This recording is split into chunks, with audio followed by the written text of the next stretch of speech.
Buenos días. En la clase de ahora voy a retomar un poquito lo que estuvimos platicando la clase pasada porque la verdad es que ya ven que les comenté que se me había eliminado la presentación, entonces hice como una presentación así de que súper apurado y ya ni me acuerdo qué les puse o qué les dije.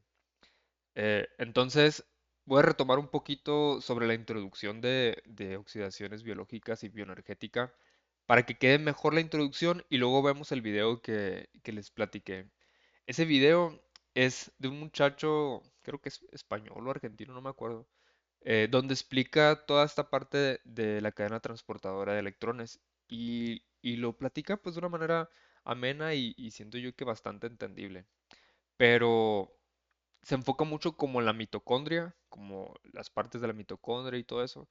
Eh, entonces, primero les voy a platicar yo sobre la bioenergía y luego ya vemos el video. Bueno, em,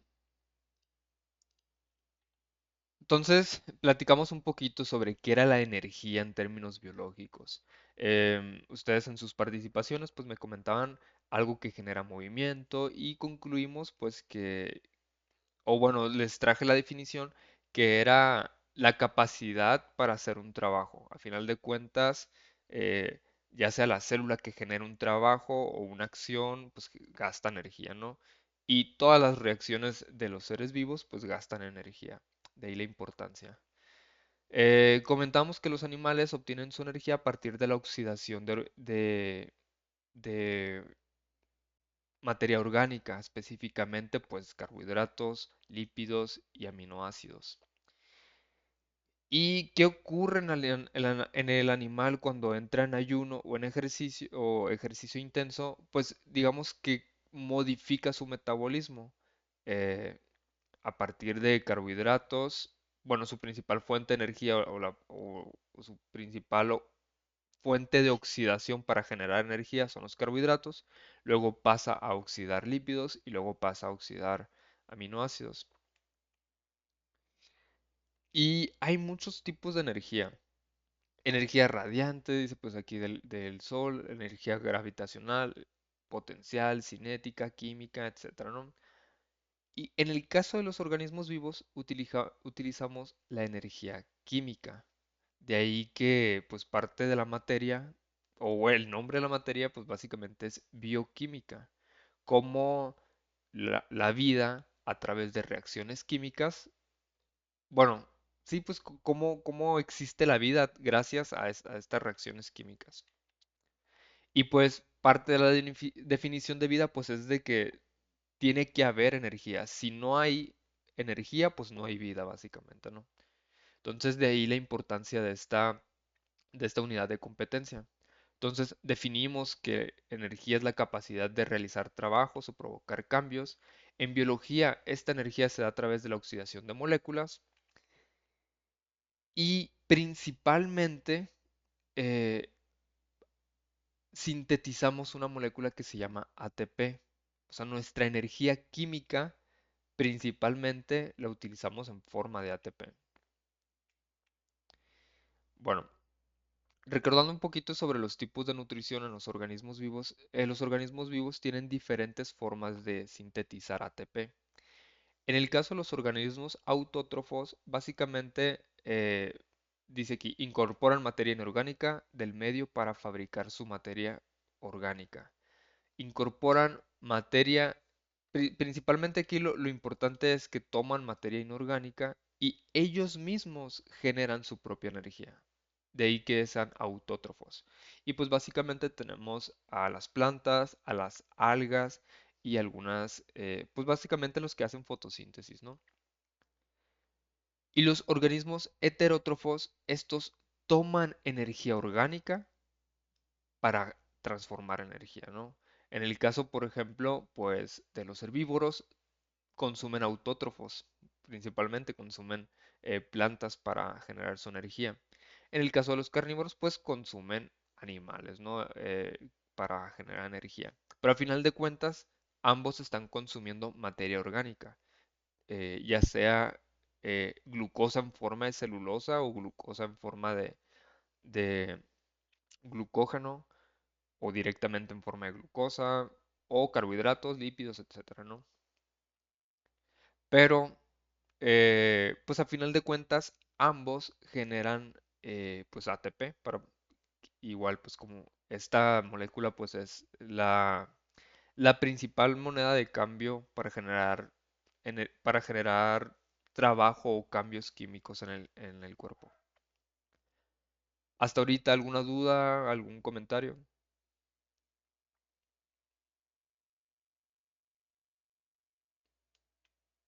Ok. Esta diapositiva es nueva. Aquí les introduzco el concepto de bioenergía. Estábamos hablando de energía, ¿no? Pero pues bioenergía pues básicamente es lo que se estudia o cómo estudia cómo los organismos pues generan energía, ¿no? Esta es una rama de la termodinámica, dice que estudia las transformaciones energéticas, intercambios de energía en los seres vivos, especialmente las de reacciones bioquímicas de óxido y reducción. Especialmente estas, que si se acuerdan sobre las reacciones de óxido-reducción, básicamente es un intercambio de electrones, porque el organismo vivo pues genera energía principalmente pues movilizando los electrones. Em, de ahí la importancia de la cadena transportadora de electrones, que en la clase pasada pues vimos digamos como una introducción. Pero aquí dice intercambios de energía. O sea, por esta parte, pues se refiere a cómo gastamos la energía y cómo la generamos, ¿no? Al mismo tiempo. En la vida vamos a ver dos tipos de energía importante, ¿no? Ahorita les comentaba que los organismos vivos generan energía química pues estamos vivos gracias a esta energía química. Profe, Mande. ¿puede regresar rapidito a la diapositiva anterior? Sí, sí, no hay problema. Gracias. De nada. Ustedes me dicen cuando ya.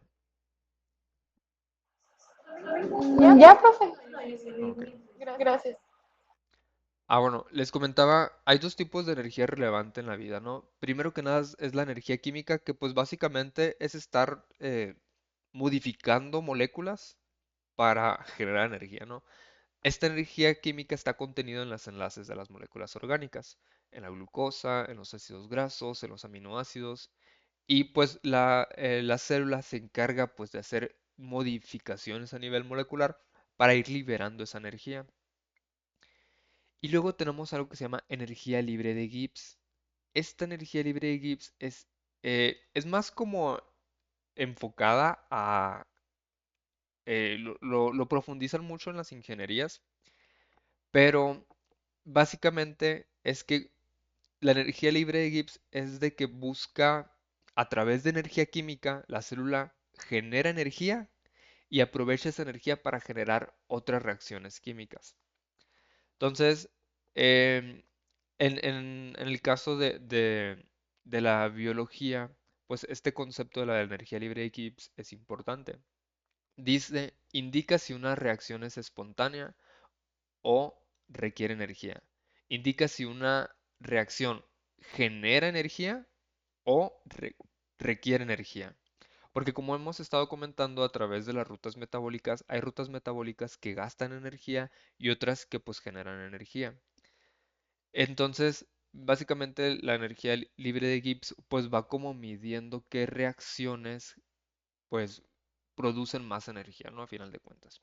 Y yo les pongo como esta analogía o eh, pues dibujo así para que entendamos a qué se refiere esto de reacción espontánea o reacción exergónica se llama también. Entonces, una reacción espontánea, que aquí lo comenta como una energía de Gibbs negativa, es algo que va a liberar energía. Y la vez pasada pues les ponía como el dibujito de pues una roca rodando, ¿no? Cuesta abajo. Esta pues cuando impacte va a generar energía.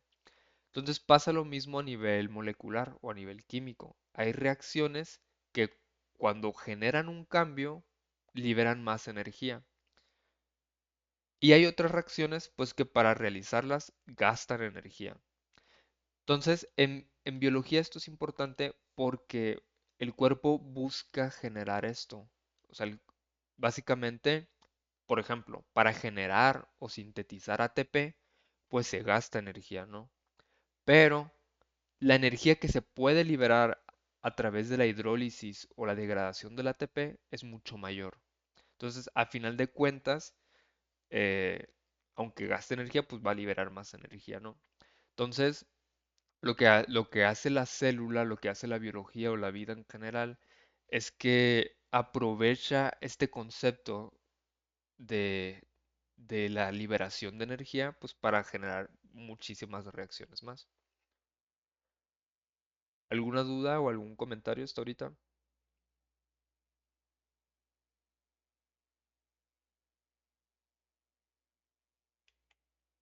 Bueno, hay tres tipos de energía libre de Gibbs, o lo podemos clasificar en tres tipos. Que dice, cuando la energía libre de Gibbs es igual a cero, decimos que es una reacción que está completamente en equilibrio. No están liberando ni gastando energía. Cuando la energía libre de Gibbs es negativa, es decir, menor a cero, menos uno, menos 2, menos 3, se considera que es una reacción exergónica. Y esta reacción libera energía a su entorno, dice ahí, ¿no? También se le conoce como energía o reacción espontánea. Em, pues básicamente que se va a generar así de la nada, ¿no? Por así decirlo. Por ejemplo, la manera en que las enzimas se unen a los sustratos generalmente es de forma espontánea. Em, y- bueno, principalmente esa, ¿no? Y ya pues la enzima, algunas reacciones que generan la enzima también pueden ser espontáneas, otras pues requieren energía. Cuando una reacción libre de Gibbs es positiva, más uno, más 2, más 3, es endergónica y se considera no espontánea. Entonces, lo que hace la célula es que si necesita hacer una reacción que gaste energía, primero genera una reacción que libere energía. Y eso se le conoce como reacciones acopladas. Entonces, genera reacciones exergónicas que liberen energía para generar reacciones endergónicas que requieran energía. Entonces, básicamente, pues es lo que utiliza la célula pues, para hacer sus reacciones químicas. Y hemos evolucionado de una manera, pues, de que, pues, ni cuenta nos damos en el momento en que generamos energía. Porque, por ejemplo, ahorita en el siglo XXI, un problema que estás, digamos así, enfocada a la humanidad, un problema que las organizaciones mundiales pues están enfocadas, es de que tenemos no tanto un déficit de energía, o sea, nuestra capacidad de producir energía se está viendo limitada, porque en realidad no es cualquier cosa. Y ahorita pues se le está dando como un enfoque a, bueno, pues cómo genera energía el, el- el- la célula para poderlo pues adaptar, los ingenieros puedan adaptarlo y tomar pues soluciones, ¿no? Aunque ahorita pues también está la energía nuclear, o sea, los físicos se enfocan en eso pues para generar energía, etcétera, ¿no? Pero digamos que muchos físicos e ingenieros pues también están como intentando descifrar bien cómo aplicar esta información de la bioenergética pues a algo más aplicado en nuestra vida cotidiana. ¿Alguna duda, algún comentario con esto?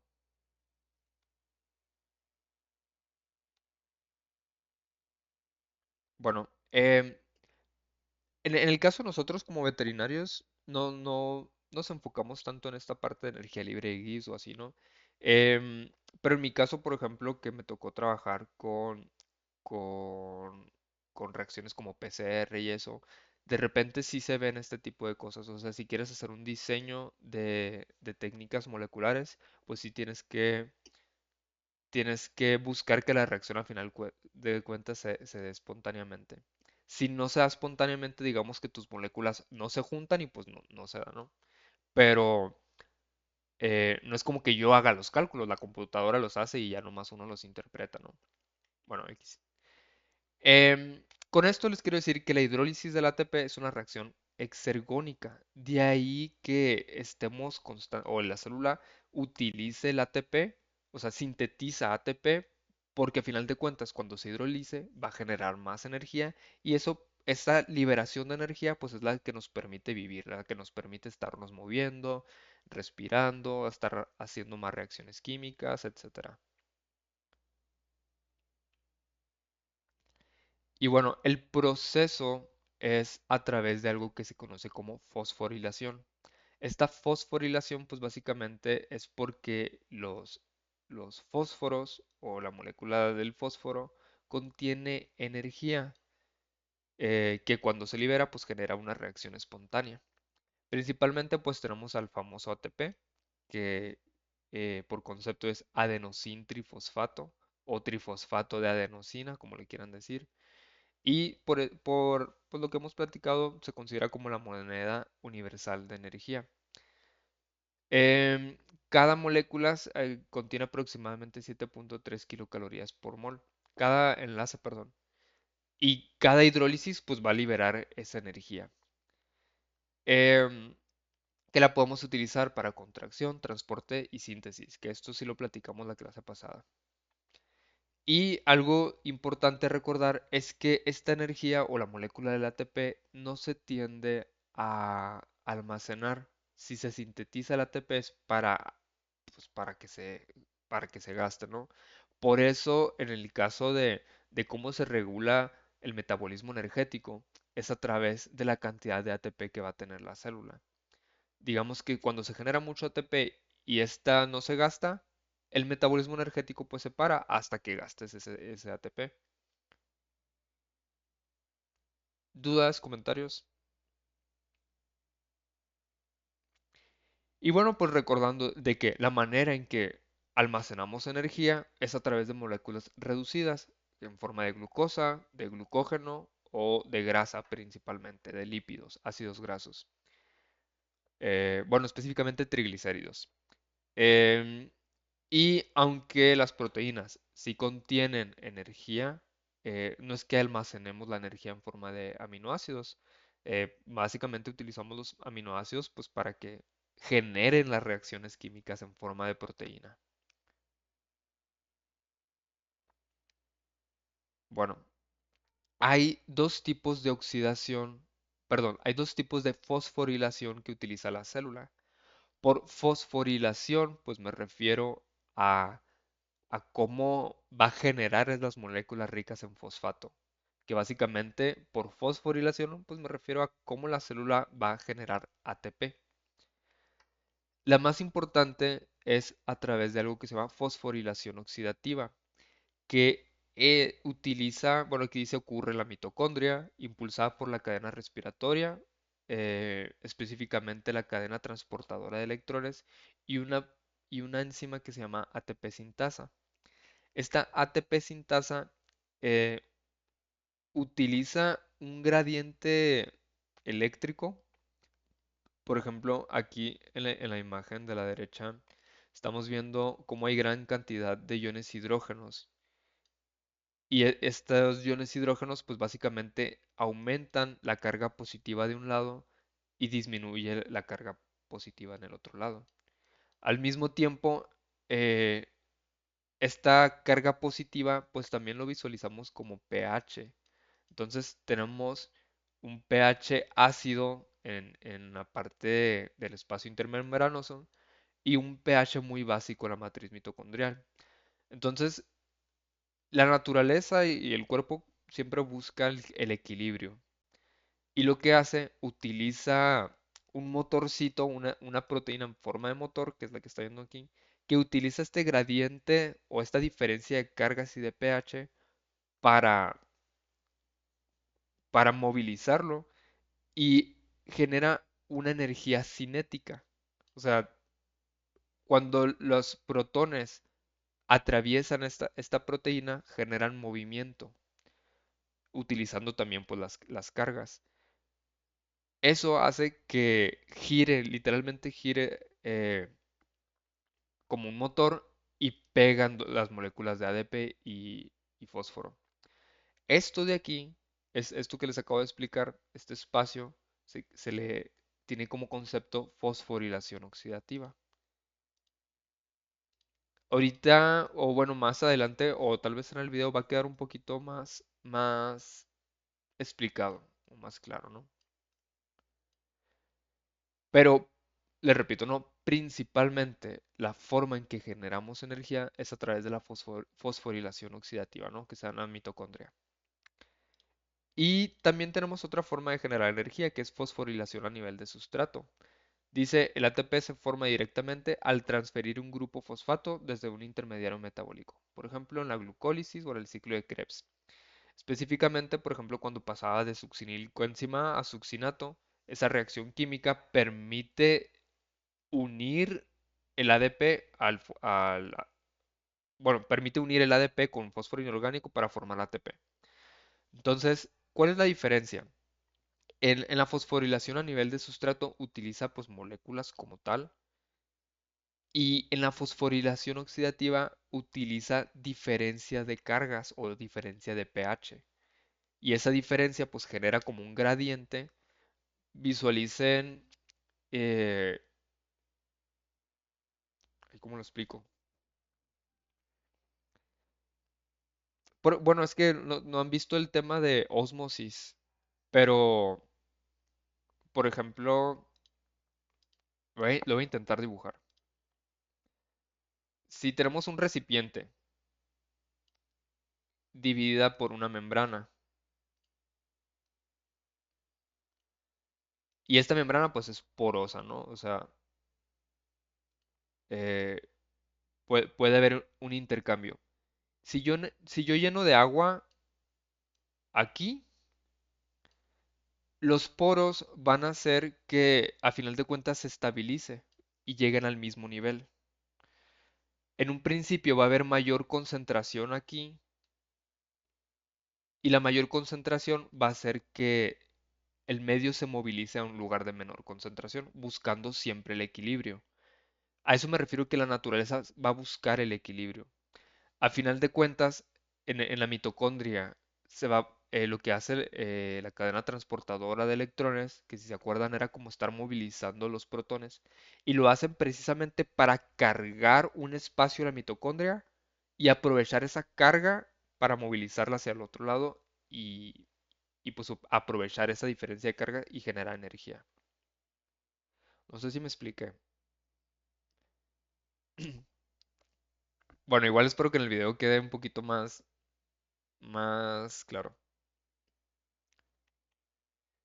Bueno, tipos de fosforilación, pues básicamente es a nivel de sustrato, que era lo que les estaba platicando, que utiliza el fósforo de alguna molécula pues para pegarlo en el ATP, o perdón, utiliza la energía exergónica de la reacción de algunas moléculas para sintetizar ATP. Y la fosforilación oxidativa, pues básicamente aquí se está acoplada a la cadena transportadora de electrones. Y algo importante es que es a través de la presencia de oxígeno, ¿no? Más adelante voy a aterrizar esa idea. Y otro tipo de fosforilación es la que utilizan los organismos autótrofos, los que hacen la fotosíntesis. Por eso se llama fotofosforilación. Utiliza la energía de la luz y materia orgánica para sintetizar ATP. Y, y aquí en la tabla de la derecha estamos viendo algunas moléculas que tienen esta capacidad de liberar energía, ¿no? El ATP y el ADP, si se fijan, son iguales, ¿no? Porque lo que liberan básicamente pues es el rompimiento de un enlace, ¿no? Em, pero pues utilizamos el ATP para esa liberación de energía. Y acuérdense, entre más negativa, más espontánea es. Entre más negativa, más libera energía, ¿no? Entonces, aunque el ATP pues es una reacción que libera pues bastante energía, pues hay otras que pueden liberar más, pero pues que a lo mejor a la célula le cuesta más sintetizarlas estas, ¿no? Y pues hay otras que generan menos. ¿Alguna duda o algún comentario con esto?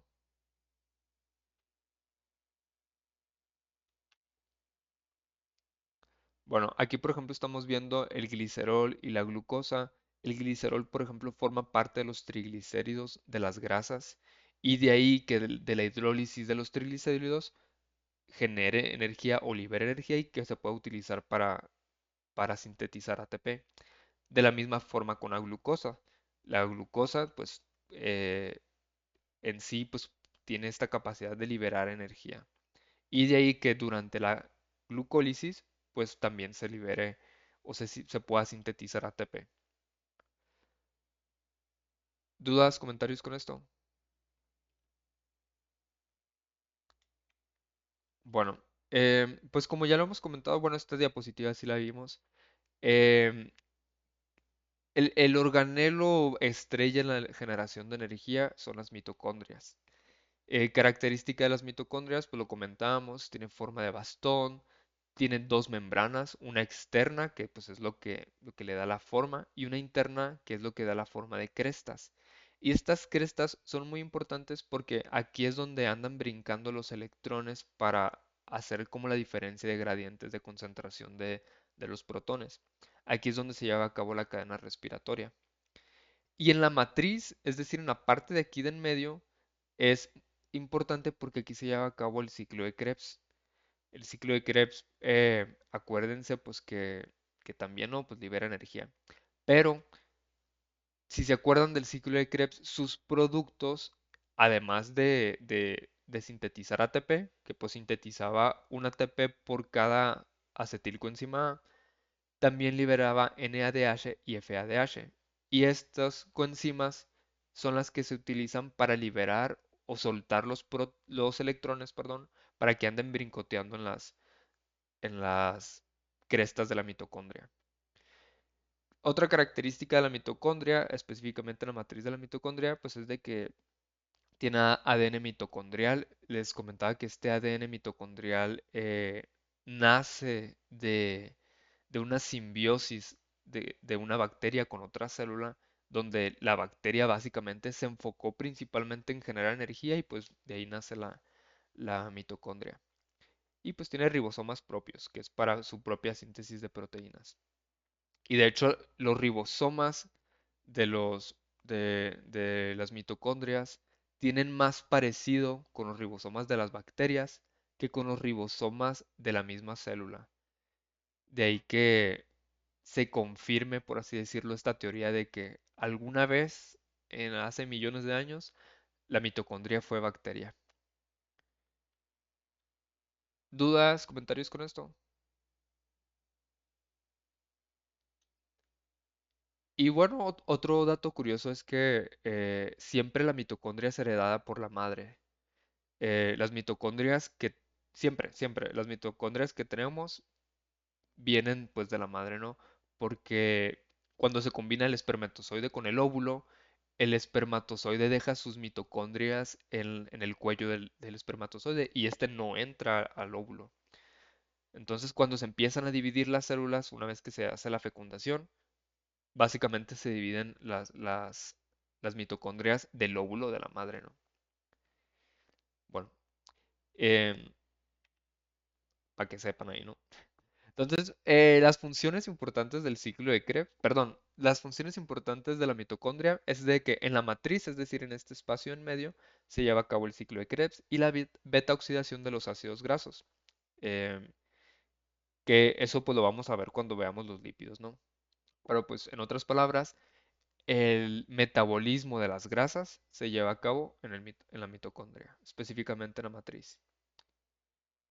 Y lo dice que en la membrana interna, en lo que forma, digamos, la matriz mitocondrial, aquí se lleva a cabo la cadena transporta de electrones y está la enzima que permite la síntesis de ATP.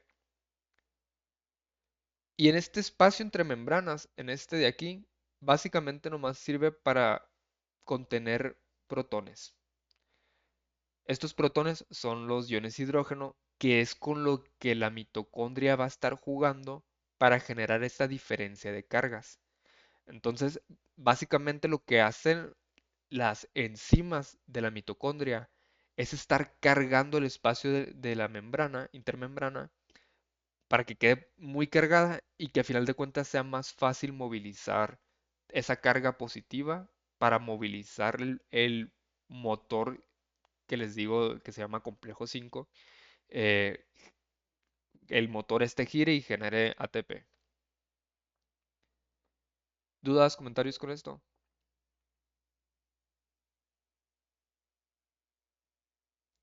Bueno, em, lo que hace la mitocondria, pues básicamente es, dice, ¿no? Combustibles metabólicos. Es el sitio común para el metabolismo de la glucosa, ácidos grasos y aminoácidos a través del ciclo de Krebs o ciclo del ácido tricarboxílico.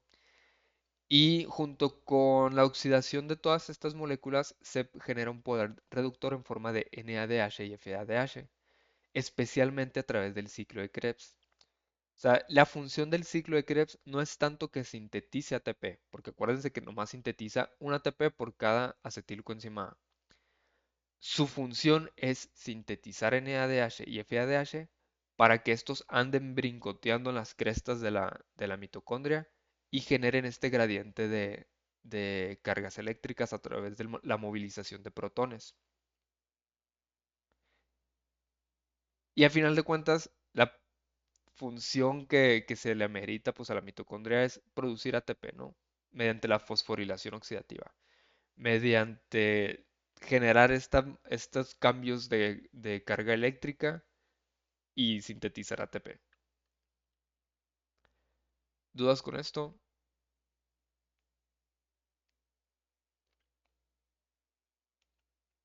Ok. Entonces, lo que hace con el NADH y el FADH es que el NADH tiene contacto con unas enzimas, o perdón, con unas proteínas que están en la membrana interna. Entonces, donan electrones y estos electrones se van movilizando entre la membrana y cuando donan el electrón, digamos que la enzima empuja los hidrógenos o los protones hacia el espacio de la membrana. Igual el FADH. El FADH cuando tiene contacto con las proteínas de la membrana, lo que hace es movilizar protones de la matriz al espacio de la membrana. Y en la membrana hay una proteína que se llama uboquinina. Y esto lo que hace es agarra los electrones de los complejos y los moviliza entre la membrana. Que eso lo vamos a ver en el video.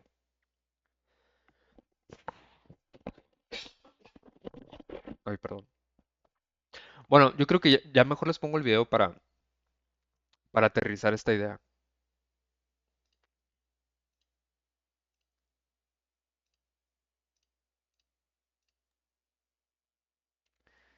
Ahí está el chamaco que les digo que lo explica muy bien.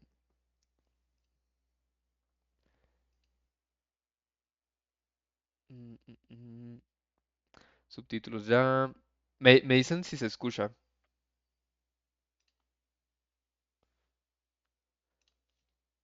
De energía de la... Hola a todos, ¿qué tal? Vamos a estudiar las mitocondrias. Si se escucha. Sí, sí, maestro. profe. Arre pues. Importantísimas, ya sabéis, las productoras de ATP, de energía de la célula. En este vídeo hablaremos de su estructura, de su función y de su oscuro secreto. Para atrapar vuestra atención, os contaré que las células no tienen información para fabricar nuevas mitocondrias. Las mitocondrias se dividen por sí mismas y cuando la célula se divide, se reparten entre las dos células hijas. Y así llevan millones y millones de años, hasta estar presentes en cada célula de cada ser vivo eucariota aeróbico. Si fuera un microorganismo, podríamos decir que es la especie más exitosa que ha habido y que habrá, pero no lo es, ¿no? Final del vídeo. Ahora veremos... La respuesta la dejo para el final del vídeo. Ahora veremos su estructura. Pero prestad atención, porque en su estructura están la mayoría de las pistas que necesitaremos para responderla.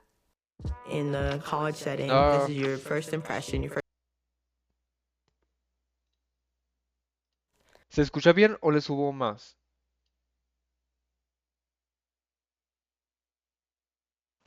¿Se escucha bien, profe? Ok, Sí, profe, se escucha bien. ok, continuamos. Para empezar, la mitocondria tiene dos membranas. La membrana externa, que es parecida a la de la célula y bastante permeable a lo que hay en el citoplasma, porque tiene poros y canales como este, y la membrana interna, muy rica en proteínas y bastante impermeable. Solo pasa a través de ella lo que sus proteínas transportadoras permiten. Además, veis que la membrana interna está como arrugada, formando pliegues. Pues a esos pliegues se les llama crestas mitocondriales. Y en la membrana de las crestas mitocondriales hay proteínas productoras de energía. Bueno, están las proteínas encargadas de la producción de energía. La más importante de ellas es esta, la ATP sintasa, que es la que finalmente sintetiza el ATP. Luego la veremos. Entre las dos membranas, externa permeable e interna impermeable, tenemos el espacio intermembranoso, con un líquido bastante parecido al citoplasma. Luego os contaré por qué le he dibujado esos protones, porque son importantes. ¿Entendéis esta primera parte? Si es así, podemos atravesar la membrana interna. Su interior es la matriz mitocondrial. Es donde ocurren la mayoría de las reacciones importantes que ocurren en la mitocondria. Es un líquido que contiene a los elementos más importantes de la mitocondria y a las enzimas que se encargan de romper moléculas orgánicas para extraer su energía, que es lo que hace la mitocondria. También, y esto es muy interesante, tiene un cromosoma circular, que es el que contiene la información para la que la mitocondria se divida y cumpla sus otras funciones. Un cromosoma circular. Y además tiene el ARN que se haya producido a partir del ADN de ese cromosoma, las enzimas que trabajen con el ADN y ribosomas propios, ribosomas 55S, propios de las mitocondrias. Son ribosomas que no fabrica la célula para la mitocondria, sino la mitocondria para sí misma, y que son más parecidos a los de las células procariotas que los de la propia célula eucariota en la que está. ¿Veis? Estos 7 elementos son los más importantes que tendréis que mencionar cuando describáis o cuando dibujéis la mitocondria, que es algo que preguntan bastante. A mí me tocó hacerlo en selectividad, por ejemplo. Esto verde son gránulos de almacenamiento de la mitocondria.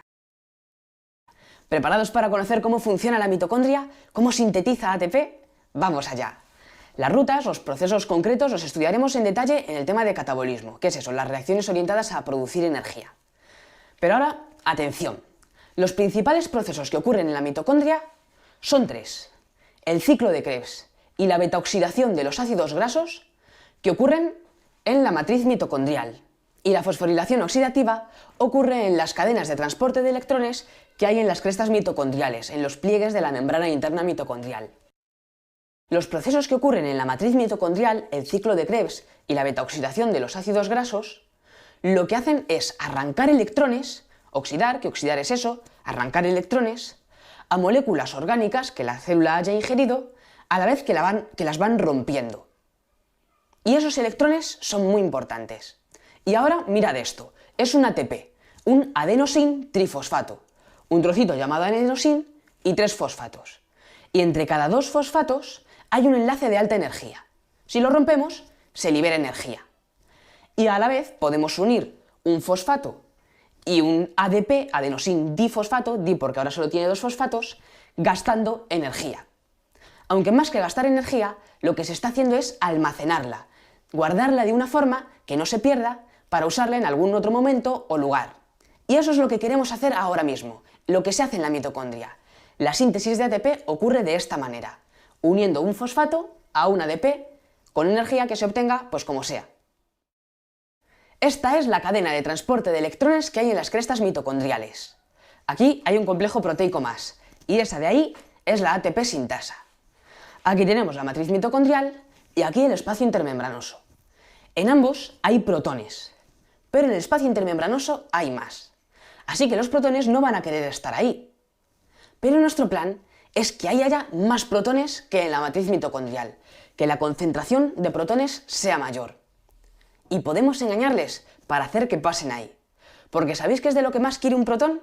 Por un lado, estar lo más alejado posible de otros protones, porque como los dos tendrían carga positiva, se repelerían.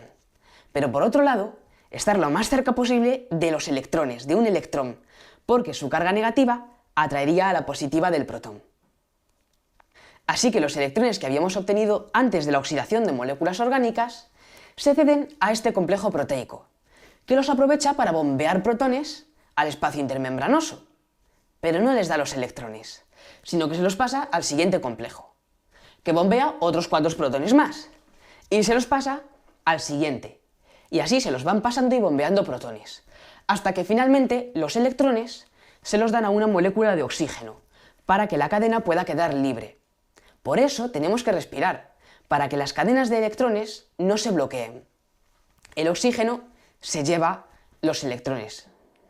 Ahora hay muchos más protones aquí. Hemos conseguido crear un doble desequilibrio. Por un lado, un desequilibrio eléctrico, de carga. Aquí hay mucha más carga positiva que aquí.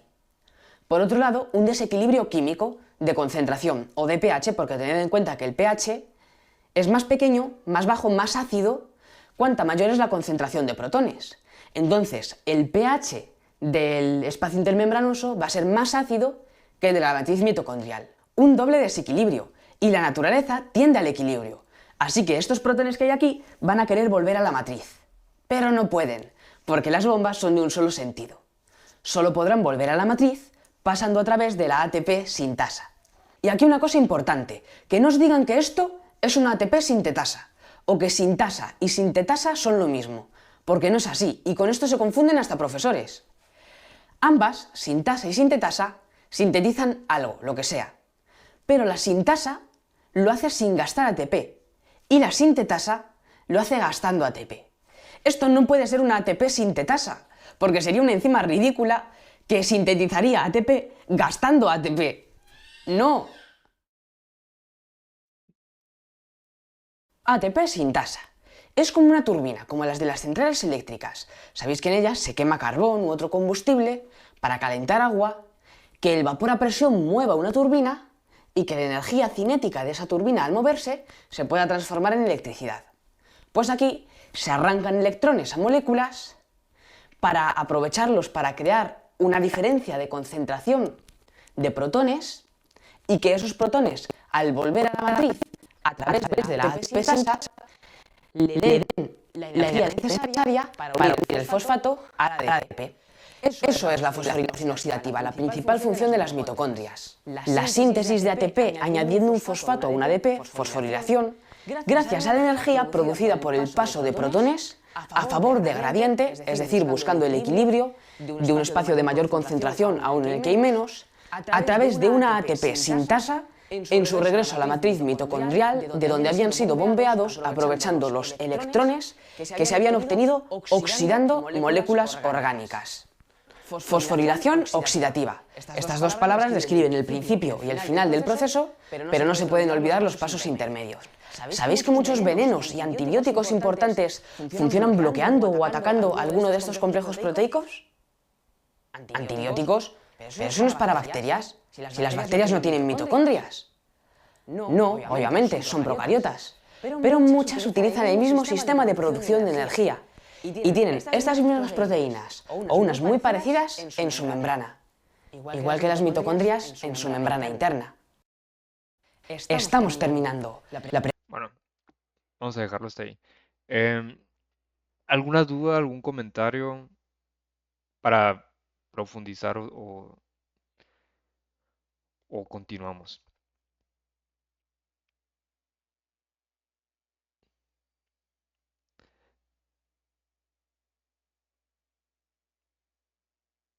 Bueno, a mí me gusta bastante este video porque es muy visual. A final de cuentas, termina aterrizando bien y luego em, la velocidad en que lo explica pues también permite como asimilar la información.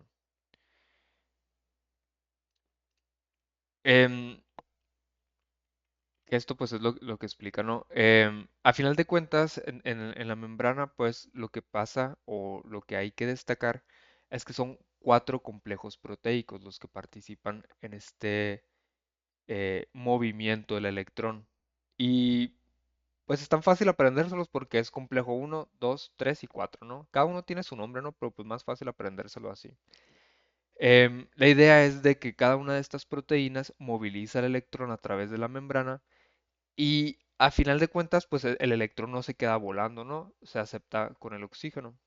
De ahí de que si no hay oxígeno, pues a final de cuentas no se va a poder hacer esta cadena transportadora de electrones.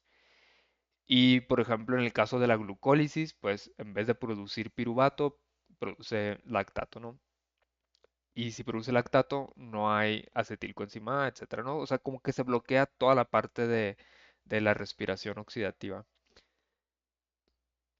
Em, La idea pues es de que se bombeen los protones, entre comillas, o sea, que se movilicen los protones de la matriz al espacio intermembrana y pues que genere un gradiente electroquímico.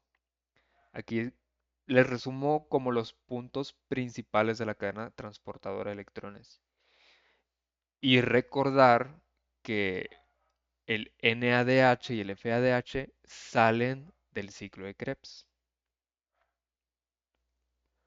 ¿Dudas, comentarios con esto?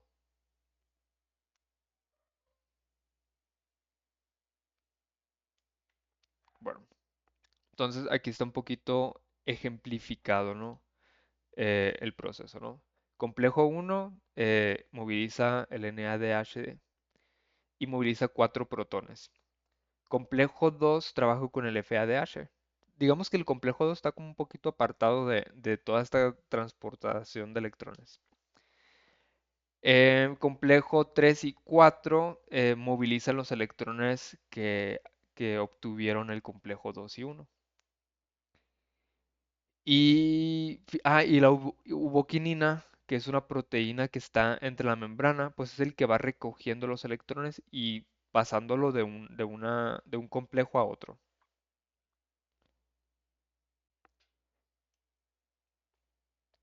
Que pues aquí está otra vez el GIF que les puse en la clase pasada, ¿no? De más o menos cómo funciona. El electrón se mueve entre los complejos de la membrana, movilizando hidrógenos o protones, generando un cambio de concentración, y ese cambio de concentración de carga o de hidrógenos lo utiliza el ATP sintasa. Y al final los electrones son aceptados por el oxígeno. Y aquí más o menos este GIF aquí se alcanza a apreciar un poquito de cómo ocurre, ¿no? Nomás que lo estamos como viendo al revés. O sea, eh, como al revés de como lo hemos estado visualizando, ¿no?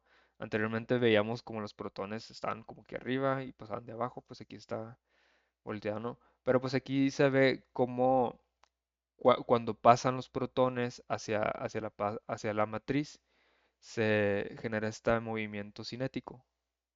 Y la célula o este movimiento cinético se aprovecha para juntar el ADP con el fósforo inorgánico y formar ATP.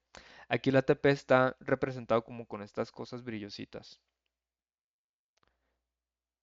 Y el ADP son las mismas cosas brillositas, pero pues sin el brillo, ¿no? Como que representando la diferencia de energía. Y aquí está la proteína. Es una proteína, se llama ATP sintasa o complejo 5, ¿no? Como siguiendo el orden de los complejos de la cadena transportadora de electrones. Y el mecanismo que utiliza esta, pues aquí dice, ¿no? Es un flujo de protones que utiliza a través... bueno, aquí ya empieza a hablar un poquito sobre las unidades, ¿no? De que F0 sería la que está unida a la membrana y, y esto genera que cuando pasan los protones por la unidad del F0 se genere una rotación en la unidad del F1. Y dice que aproximadamente por cada 3 protones que movilice, se va a sintetizar un ATP.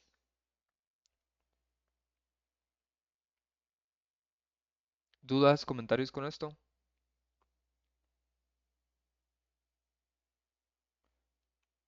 No, profe, todo bien. Arre pues. A final de cuentas, hemos concluido con la respiración oxidativa, con qué pasa cada que respiramos, ¿no? Reacción resumida de la oxidación de la glucosa, ¿no? Cada que respiramos, oxidamos glucosa para pues, generar energía y seguir vivos. Y acuérdense que son tres rutas metabólicas que incluye la respiración. Glucólisis, ciclo de Krebs y cadena transportadora de electrones. En la glucólisis, pues acuérdense que es la degradación de la glucosa a piruvato y se generan pues dos piruvatos. Esta reacción nos permite producir dos ATPs. De cada, De cada piruvato se puede oxidar a acetilcoenzima A. La acetilcoenzima A entra al ciclo de Krebs. Y en el ciclo de Krebs se genera un ATP por cada acetilcoenzima A. Pero como son dos acetilcoenzima A por glucosa, pues genera dos ATPs, ¿no? Y en el ciclo de Krebs se generan 6 NADH, 2 FADH, que permiten pues estar movilizando los electrones en la cadena transportadora de electrones. Al mismo tiempo, la glucólisis pues genera 4 NADH. Bueno, la glucólisis hasta la oxidación de la acetilcoenzima A, ¿no? Que también entran a la cadena transportadora de electrones. Todos estos pues movilizan protones que aprovecha la ATP sintasa y puede sintetizar hasta 32 ATPs. Entonces, en total, en este ejemplo, pues tenemos 36 ATPs por cada molécula de glucosa. Y pues esta es pregunta pues de examen, ¿no? O sea, y para que sepan. Em, a final de cuentas, esta es la reacción general. Esta es la glucosa, es la reacción, es como la fórmula química de la glucosa. Entonces, utilizamos una glucosa y 6 moléculas de oxígeno y producimos 6 dióxido de carbono, 36 ATPs y 6 moléculas de agua. Cada que respiramos, gastamos 6, bueno, bueno, no cada que respiramos, no, pero pues cada célula en cada respiración eh, en este proceso gasta una glucosa, 6 moléculas de oxígeno y producimos dióxido de carbono, 36 ATP y 6 moléculas de agua. A final de cuentas, genera una energía libre de Gibbs de menos 686 kilocalorías por mol. Pues lo suficiente pues para estarnos moviendo, pues para hacer fuerza, para hacer reacciones químicas, etcétera, ¿no? O sea, cada respiración, les digo, exprimimos la glucosa más no poder para generar energía. Y por ejemplo, las bacterias y organismos más primitivos, pues no tienen esta capacidad de generar energía, de ahí que pues tengan metabolismo más lento. Muchas bacterias, por ejemplo, ni siquiera utilizan oxígeno como aceptor final, por lo tanto, pues no pueden eh, hacer la cadena transportadora de electrones. En el caso de los virus, pues los virus ni siquiera tienen metabolismo, ni siquiera pueden producir energía. Entonces, em, bueno, pues de ahí la importancia, ¿no? De esto. Em, ¿Dudas, comentarios con esto?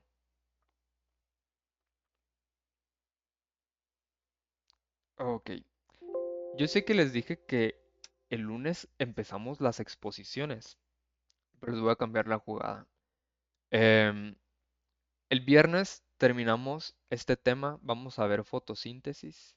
Muy, muy sencillo, la verdad, porque pues no es tanto que nos corresponda a nosotros, pero sí pues que tengan como que las bases.